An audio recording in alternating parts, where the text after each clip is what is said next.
Greetings and welcome back to another episode of 1320 Time Stream. This is Alea Eternal. Well, here we are in our wavespell section of today's episode, and we're going to be covering the planetary human, Yellow Planetary Human. So let's get into it here.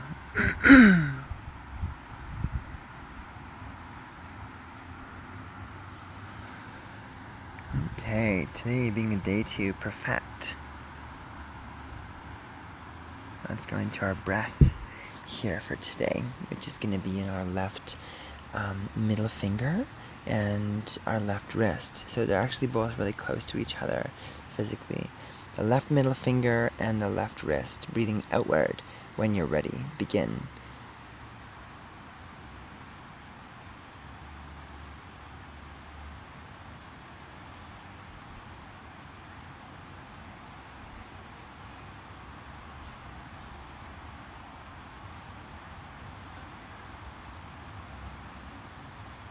Okay, so a little bit of breath excitement for that energy conduit and get it moving clearly today.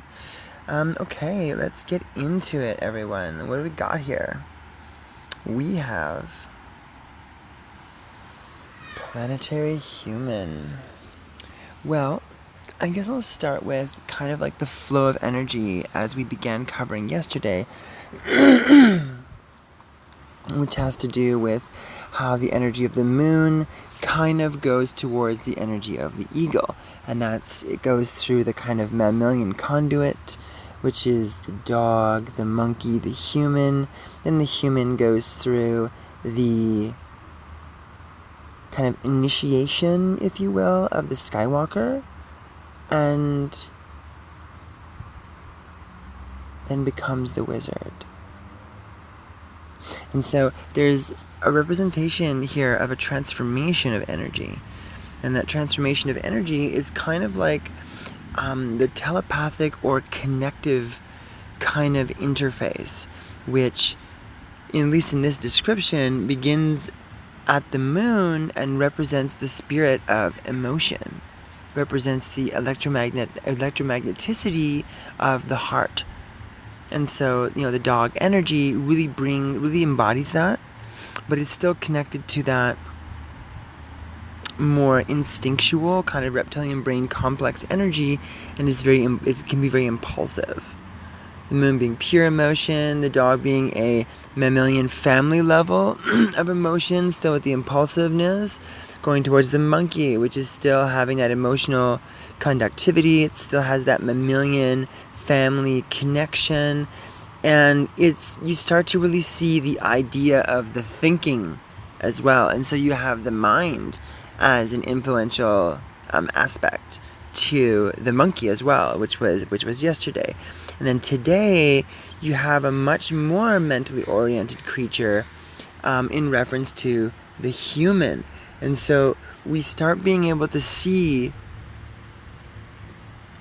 the presence of awareness from the emotional mammalian conduit to nearing closer the kind of eagle mind. And so in some way we're like the halfway point or the marker just before the kind of like higher consciousness, if you will. And it's like the human is the influencer. The human is the aspect of the continuum which has gained the power of free will and the ability to use wisdom. Or let me reverse that. To like the power of wisdom and the ability to use free will. And so as all these different arrangements occurred of just life, that the moon, the dog, the monkey energies see them in all a very different way, or more like they represent and they show up in those respective life fields in a different way, with a different quality of being. And so today we really get into that human energy, which is more like, if you take a look at yesterday around the monkey's playfulness, The monkey is the energy that begins to really get into embodiment. And embodiment is largely associated with identity. And so identity and embodiment, the human realm begins to come closer to the idea of a more permanent embodiment, a more permanent identity. And so the monkey, while the monkey can play and jump into a bunch of different identities, the human, its kind of whole existence is based upon having an identity. It knows what it is. And so that is the realm of the mind. The mind and the heart come together really to form that human type of mammalian network. And so we begin to see much largely the aspect of the mind in a more serious way. While the monkey was like the entertaining of the mind in a more playful way, it was like, aka the monkey mind. It's like, oh, let's play about things, let's think about things, let's, journey into these mysterious realms. But then we always come back to ourself, even though the self may not be defined, right? I'm not going to attempt to explain the whole thing. It was really more of yesterday's frequency, but it felt more explorative, almost demo.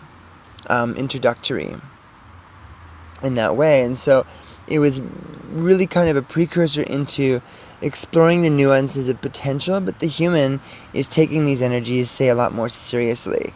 There's whole lives based upon identities, and these identities are actually some of the main structure of the very fabrication of our known reality today. We're one of our main references is actually the human level of knowledge because of that identity. That we are born into identity. That very identity becomes our culture, cultural identity, religious identity, world identity. What these systems help us with, as we see in the Skywalker and as we see in the Wizard, as we see in the Eagle and our journey to the sun, is that we're evolving that identity to include, not exclude. Include, not exclude. That our identity doesn't have to be something that is represented by our separateness. And so this is what we begin to really get into here today, because when we get into the dynamic of the human, especially the planetary human, because we're perfecting this dynamic, and I feel that's why this entire long drawn out kind of causal history of the energy of the human is very important, because we're perfecting that dynamic today. We're really allowing the dynamic of what the human seal here is really speak to us on a level of functionality and a level of complete embodiment. And so where that goes is because of the human's nature of the identifier, we now have the influence. See, on the monkey level, influence is not really as important because it's all illusory. It's like, oh, look, there's another little wave of energy. We can play with that and let it go. And it really doesn't matter because we're just monkeying around. None of that really matters. But the human takes things seriously. It refers to the mind instead of just being in the flow as much. And so this is where the influences and the free will really, really come into play. The influences is because the different humans, or at least the different energies that have been made up, can influence the human nature, and humans can influence other humans' nature. The whole thing is about the influence of decisions. Now, we humans are a model of a culture of being who has made decisions. So much so that our entirety of what we are, our identity, is made up of those decisions. And so those decisions have a very specific gravity to them. Some even have consequential gravity, which is something that would be nice to dissolve as we get back to remembering about the monkey and remembering about the ability to play. And so, beautiful messages yesterday. But as we're in this seriousness, we have to check in to who we are, right? Because we become influenced and we're like, wait a minute, is this me or is this not me? There may be a very real phenomenon in our lives that we can come out of our integrity, or we can, be off our path, or, whatever that really means to us, because it really has to do with how we're identifying with our identity. And that identity is something that's very unique for everyone, but has its roots across the board in individual, cultural, world, and universal types of identity and behavior, embodiment and behavior. And so we're constantly asked to use free will, the ability to choose yes or no, what is good or what isn't good, maybe. This is kind of that realm. And because of that, we might sometimes be right, we might sometimes be wrong. Not that there actually really is a right or a wrong. There are many, just the way I see it and the way I feel systems like this help us realize it, is that there are many shades of alignment. They're not even shades, they're not even colors necessarily. It's like a gradient of alignment. And this alignment is to say, the larger organic kind of interdimensional energy field or holonomic force that all of this is, when we're not just looking at it as its physical, logical kind of structure or continuum factored by linear time. When we begin to look at a larger picture, there is a phenomenon that is purely energetic. And those energies range from frequencies from subtle to major, from subtle to gross. And so our choices are, that gradient is about the recognition of where we are. Our will is free. It's not necessarily bound to anything. And so that will isn't just the power to make a choice. Will, in its natural essence, is the power of alignment. When the will is activated, one aligns and synchronizes to a constant, and that becomes stability. And so we're aligning ourselves to what that identity is. And so that somehow serves us, it empowers us, it completes us. At the very least, because a lot of our identities are factored within this scope of life and death, in this timeline of maybe like 100 or so years as the human, within that belief system or that system of alignment, there is a series of identities which become empowering to that individual and collective process. And so that's a recognition that nothing that we're really doing ultimately has any validity or importance outside of our choice to align with a causal field of energy and a continuum which supports a series of value systems and reference points. The very continuum itself is built from these reference points and the consistency and continuity of referring to them over and over again. And that participates in the relevance of the particular timeline as well. And this is all a fourth dimensional mechanic. And this is the type of geometry, when seen as the geometry itself, which is not necessarily seen from the aspect of the human experience, which is this being embodied and experiencing a flow of events. These events themselves have a geometry, and they're all embedded in like a hyper neuronal network that refers specifically to a singular organization of the mind, which relates specifically to our identity.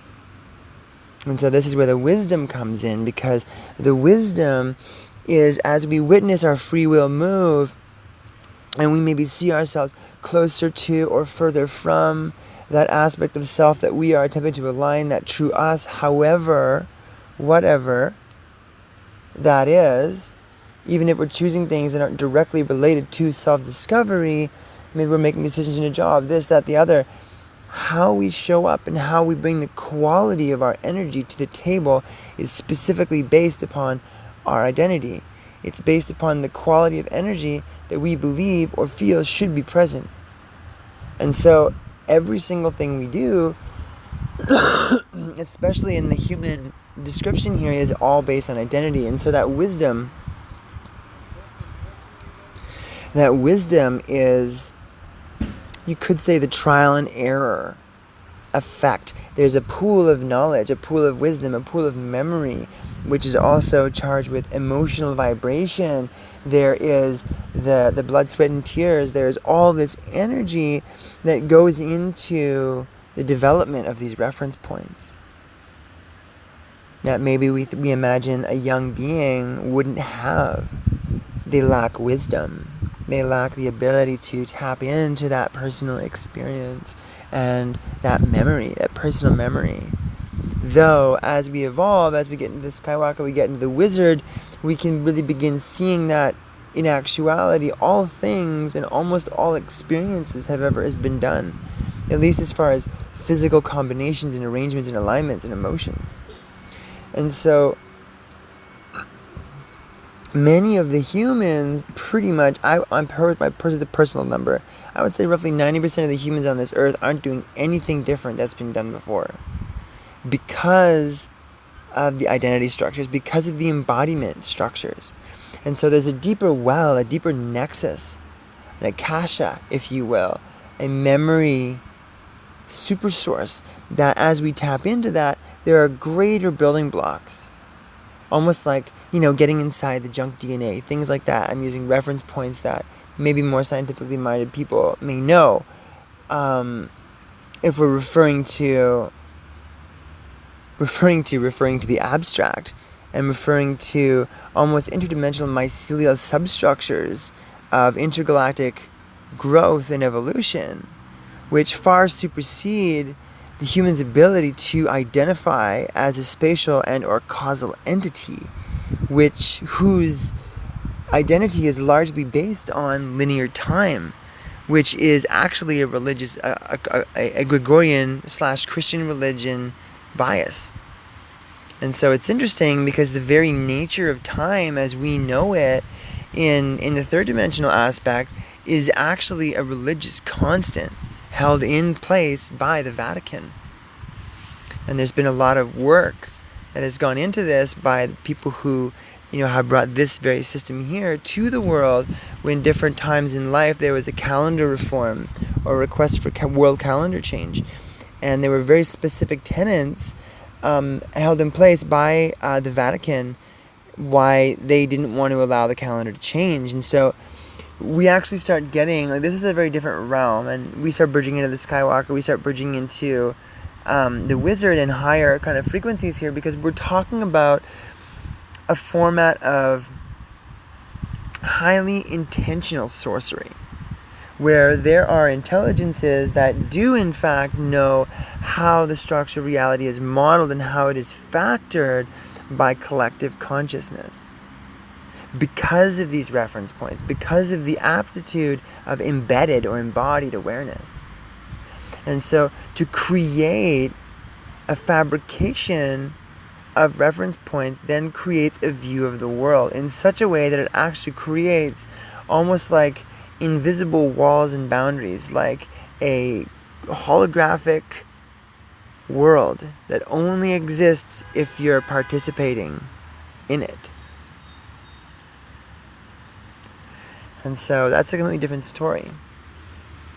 But we can kind of take a look at all that as the perfecting, the manifesting of the energy of the human, and being able to really go into that for ourselves.